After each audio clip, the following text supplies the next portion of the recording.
प्यारे साथियों नमस्कार। मेरा अभी लाइव आने का उद्देश्य है, आप सब जानते हैं कल बहुत सारे एग्ज़ाम्स के रिज़ल्ट आए और मतलब लगभग 97,000 वैकेंसीज़ यानी कि 97,000 स्टूडेंट्स को जॉब मिली। तो हम ये कह सकते हैं कि लगभग 1 लाख परिवारों में खुशियाँ आई, लेकिन लगभग इतने ही स्टूडेंट्स जो बिल्कुल किनारे पर रहे, एकदम से कॉर्नर पे थे। तो सबसे पहले तो मैं ये चाहूँगा कि उनका मन बड़ा उदास है और मतलब मेरे पास ही थाउजेंड्स में मैसेजेस हैं कि भैया हमारा सिलेक्शन नहीं हुआ या हम किनारे से रह गए। तो मैं ये कहूँगा दोस्त, मतलब बहुत दुख की बात है और मतलब त्यौहार के टाइम पे रिजल्ट जो आया है तो मतलब हम तो कुछ कर नहीं सकते इसमें, लेकिन मेरा मानना ये है कि त्यौहार के टाइम पे रिजल्ट नहीं आना चाहिए, क्योंकि खुशियाँ जो मनती हैं वो तो ठीक है, वो अच्छी बात है और हमें खुशी भी होना चाहिए जो लोग सेलेक्ट होते हैं। लेकिन जो सेलेक्ट नहीं हो पाते हैं उनका जो दर्द है, जो पीड़ा है, उनका जो मन व्यथित हुआ है, क्योंकि बहुत कहना आसान होता है कि रीस्टार्ट हो जाएगा, लेकिन रीस्टार्ट करने में अपने आप में परेशानी है। मैं तो ये कहूँगा कि जो सेलेक्ट नहीं हुए अगर वो भी सेलेक्ट हो जाते तो शायद वो जो सेलेक्ट नहीं हुए उनके बारे में सोच नहीं रहे होते, और क्यों ही सोचें। लेकिन मैं एक चाहूँगा कि उन सबके लिए भी क्लैपिंग है मेरी तरफ से, तालियां हैं जिन्होंने संघर्ष किया। ऐसे यूपी पुलिस में लगभग 1.25 लाख बच्चे वो थे अभी लास्ट टाइम पे जो जिनके सिलेक्शन की उम्मीदें थीं, जिनके पास में उम्मीद थी कि हाँ उनका सिलेक्शन हो जाएगा।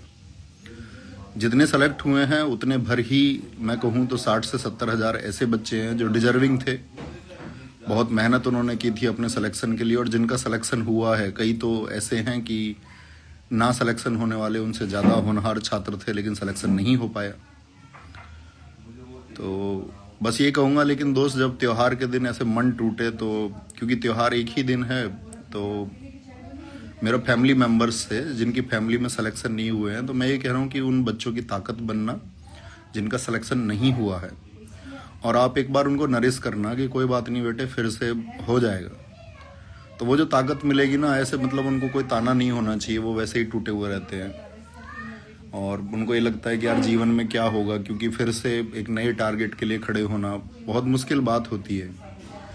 मैं भी मतलब अपनी लाइफ में कई बार असफल रहा हूँ, तो शायद एक असफल व्यक्ति उस बात को महसूस कर सकता है, और मतलब वो दर्द मैं ये कहूँ कि हर कोई शायद समझ भी ना पाए। तो कामयाबी जो इतनी भी कामयाबी हैं उनके शोर में वो एक आवाज़ जो दफन हुई है, दबी हुई है, जिसका दमन हुआ है, तो आप सबको ही उन सब के लिए सपोर्टिव होना होगा। और मैं उन स्टूडेंट्स से भी अपील करूंगा कि जिनका सिलेक्शन नहीं हुआ है तो आप त्यौहार में मतलब एक अच्छे मन से शामिल हों अभी, और धीरे धीरे मैं कहता हूँ ना आपसे समय पुराना हो जाता है, और जैसे इनका एक आज सिलेक्शन हुआ है तो एक दिन सिलेक्शन आपका भी होगा। ठीक है, वो ताने मिलने को मिलते हैं, मजाक मिलने को मिलेगा आप लोगों को, सोसाइटी थोड़ा बहुत क्वेश्चन मार्क भी लगाती है, तो लेकिन वो सहन करना होगा। क्योंकि कल ही मैंने देखा एक हमारे स्टूडेंट थे ऑफलाइन के टाइम से, उन्होंने हिम्मत नहीं हारी और लगभग 7 साल बाद सिलेक्शन हुआ है, 7 साल की तैयारी के बाद में। तो हमको प्रेरणा भी लेनी होगी उन लोगों से जिनके अथक प्रयासों के बाद में, बहुत इंतजार के बाद में उनका सिलेक्शन हुआ है। तो मतलब उठ खड़े होना ही होगा, लेकिन अभी एकदम से नहीं हो सकते, धीरे धीरे धीरे धीरे धीरे धीरे धीरे चीज़ें सही हो जाएंगी। और बाकी फेस्टिवल के टाइम पे सुख और दुख दोनों ही हैं, तो मैं तो ये कहूँगा कि आप शामिल होइए, आना एक पॉजिटिव एनर्जी के साथ शामिल होइए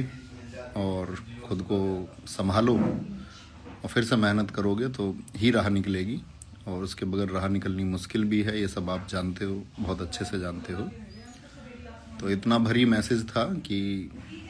है ना, अपना ख्याल रखो और बढ़िया तरीके से शामिल हो जाओ। Okay, happy Holi to all of you, thank you, take care.